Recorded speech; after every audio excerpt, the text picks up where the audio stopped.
श्री कोल्ह जी और अल्लाह जी का एक चरित्र आता है भक्तमाल जी में, बिल्कुल सटीक उदाहरण। भगवत कृपा से कोल्ह जी बचपन से ही भगवत चरणारविंद के अनुरागी और बैरागी।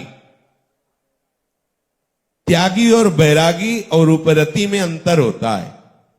त्यागी में भोगों के प्रति महत्व बुद्धि होती है, पर परमार्थ में बाधक, इसलिए वो त्याग देता है, पर अंदर उसके राग रहता है, उसे त्यागी कहते हैं।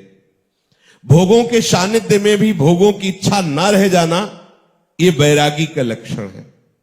और भोग को भोग वृत्ति से देखना ही नहीं, भोग है ऐसी वृत्ति ही नहीं रह गई, उसे उपरति कहते हैं।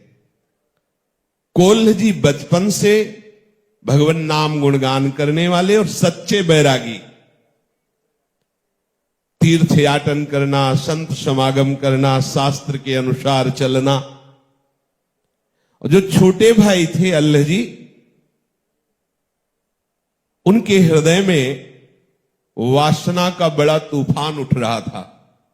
यद्यपि आगे इनको प्रभु परिचय बताएंगे इनका, पर सारांश में ये पूर्व जन्म में बहुत ही त्यागी और निरंतर भगवत आसक्ति के लिए प्रयासरत रहने वाले संत रूप में हुए थे। एक दिन ये एक वाटिका में विश्राम कर रहे थे, तो वहां देखा कि राजकुमार अपने परिकर सहित आया। तो रसेंद्री जनेन्द्री के सब भोग विलास वहां हो रहे और ये उसे देख रहे थे। दास दासियां सुंदरियां सब।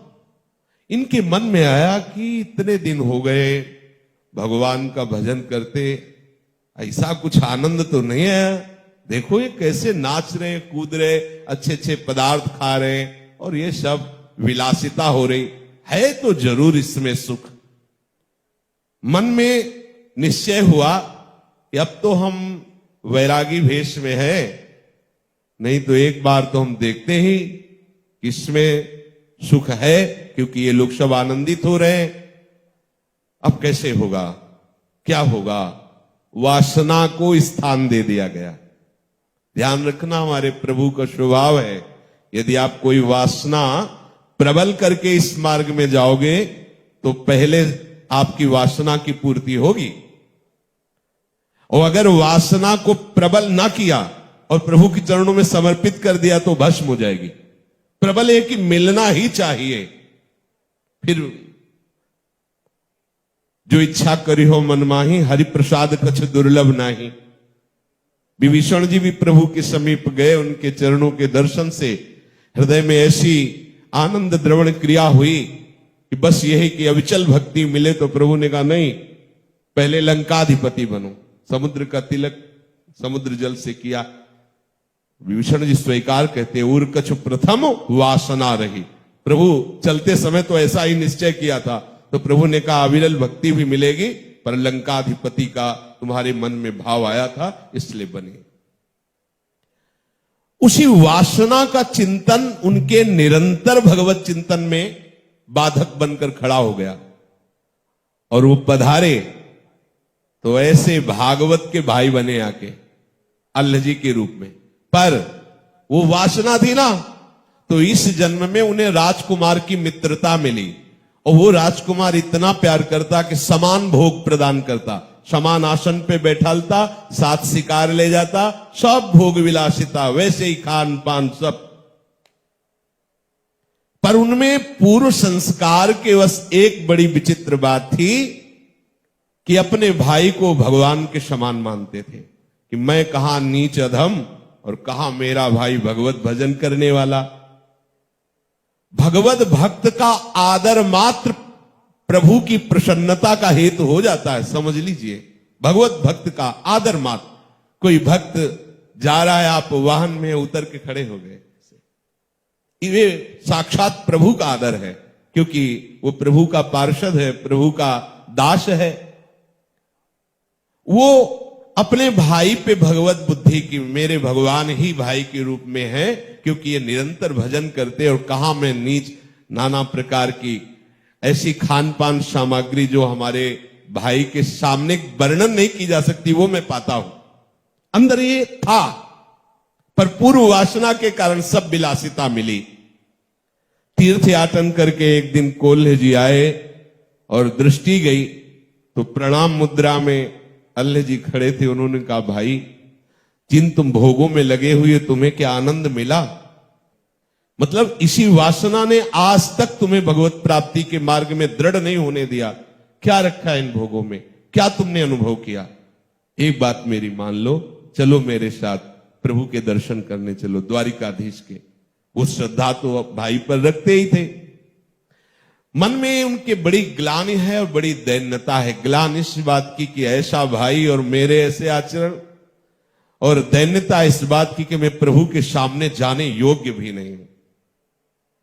गए, भाई ने भगवत लीला के पद सुनाए बड़े भाई कोल्ह जी ने। फिर छोटे से कहा, कैसे संकुचित खड़ा है, प्रभु बड़े उदार हैं, करुणामय है, कुछ सुनाना। तो वो आशिक मिजाज थे, तभी तो भोगों की प्रियता थी। देखो ये जो राग है ना, अगर इसे मोड़ दिया जाए तो बहुत जल्दी अनुरागी हो जाता है। इसीलिए पूज्य श्री जीव गोस्वामी के पास जब कोई शरणागत होने जाता तो पूछते, तुम्हारा मन कहां है?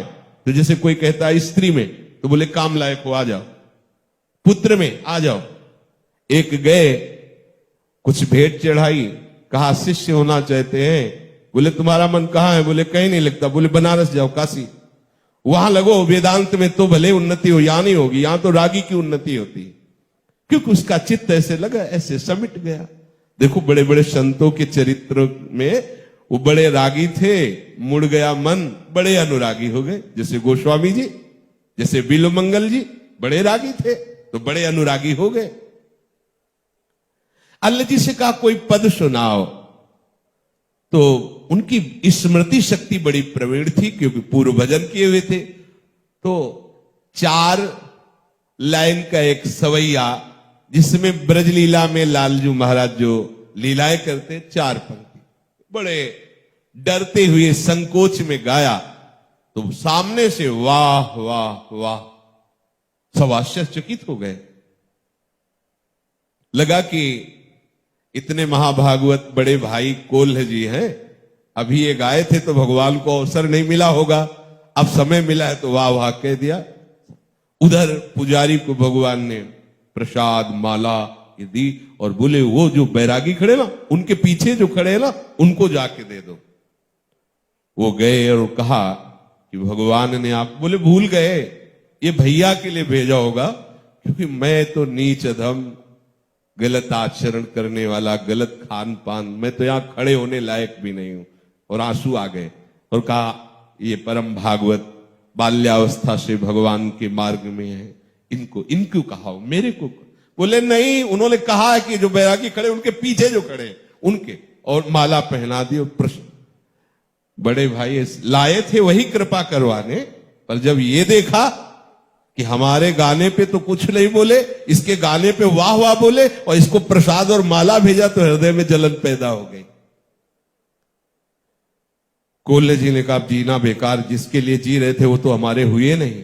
देखो ईर्ष्या कैसी विचित्र। कौन? प्रभु। ये शराब पीता है, ये इधर उधर के भोजन पाता है, राजाओं के साथ रहकर ऐसे आचरण करता है गंदे गंदे, इसको माला और प्रसादी जीवन हो गया माला धारण किए इनके नाम का, ना तो मेरे लिए वाह वाह कहा, ना मेरी कोई चर्चा है की। मरना अच्छा। समुद्र में जाकर अब प्राण त्याग दे, कूद गए समुद्र में। छोटे भाई ने प्रसाद भी नहीं चखा, क्योंकि वो प्यार करता था अपने बड़े भाई से कि भगवत भक्त है। लोगों ने उनको पकड़ा नहीं, वो भी कूद जाते, पकड़ लिया उनको। अब ये जब समुद्र में कूदे तो भगवान द्वारिकाधीश के पार्षदों ने इनको पकड़कर दिव्य द्वारिकापुरी में, अब हृदय शीतल हुआ कि उसको तो वहां प्रसाद मिला, यहां तो मुझे आनंद मिल रहा है। प्रभु आए, आओ आओ, बैठाला और बोले लाओ प्रसाद लाओ। दिव्य प्रसाद सामने, बोले एक नहीं 2 परोसा, 2। तो कोल्हे जी ने कहा 2 किसके लिए प्रभु, एक में ही हम तृप्त हो। बोले नहीं, अल्लाह जी की।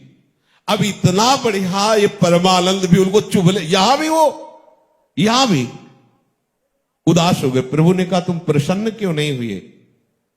बोले प्रभु आपसे क्या छुपा है, मेरे हृदय में ऐसी बात है कि वो इतना गंदा आचरण करने वाला, वहां तो चलो प्रगट, अब यहां भी आप उसके लिए, तो उनका तुम जानते नहीं हो, तुम तो इसी जन्म में भजन प्रारंभ किए हो, ये पूर्व जन्म में मेरा आश्रय लेकर भजन कर रहा था, पर वासना आ गई थी, इसलिए उस वासना को नष्ट करने के लिए ये अवसर उसे खोना पड़ा, क्यों नहीं तो उसी जन्म में मेरे पास आ जाता। जाओ, अब भी उसने प्रसाद नहीं चखा तुम्हारे बिना, वो तो लोग पकड़े नहीं तो प्राण त्याग दे, और तुम भजन करते रहे हो और ईर्ष्या भी हृदय में है। विचार करो, अगर हमारे हृदय में कोई वासना है तो हमारा समय बर्बाद होगा। प्रभु ऐसे कृपालु है कि एक बार जिसे पकड़ लिया उसे छोड़ते नहीं। देखो, प्रभु का वो याद नहीं कर रहा था, स्मरण लीला गायन नाम जप, इस जन्म में रजोगुणी भोग वासना में फंसा था, लेकिन प्रभु की दृष्टि से वो अलग नहीं था। इसीलिए यद्यपि भक्त अनन्य जो विषय इंद्रियन बस होए, कर्मठ कोटि जितेंद्रियन ते समलहे न कोई। अगर कोई वासना प्रबल रखोगे और प्रभु से मांग करोगे तो समय आपका नष्ट होगा, हो सकता है जन्म भी चूक जाए। और यदि वासना है और उसे समर्पित कर दोगे कि प्रभु मेरी चाहत है पर आप देख लीजिए, आप अगर ऐसा समझे कि ये भजन में बाधक है तो नाथ मेरे मांगने पर भी कभी न देना, प्रभु आपके सामने हमारे हृदय की सब वासनाएं समर्पित है, क्योंकि आपके सिवा कोई हमारा है नहीं। तो वासना होते हुए भी भगवत प्राप्ति हो जाएगी। प्रभु के चरणारविंद की अनन्यता, मुझे लगता है कि अपने लोग जो कलियुगी हवा पानी में पल रहे हैं, तो ऐसी स्थिति नहीं है कि हम निर्विकार होकर परम पद में जाएं। अभी ऐसी स्थिति नजर नहीं आ रही। जो पुराने उपासकों में, पुराने महात्माओं में निष्ठा देखी गई, दृढ़ता देखी गई, वैराग्य देखा गया, एक निष्ठा देखी गई, वो अपने लोगों में कहीं नजर नहीं आ रही है। अब क्या करें, हमें तो चाहिए प्रिया प्रीतम, तो बस जैसे हैं हम, जहां हैं हम, बस केवल प्रिया प्रीतम का अनन्य आश्रय ले लो तो वही गति प्राप्त होगी। ध्यान रखना।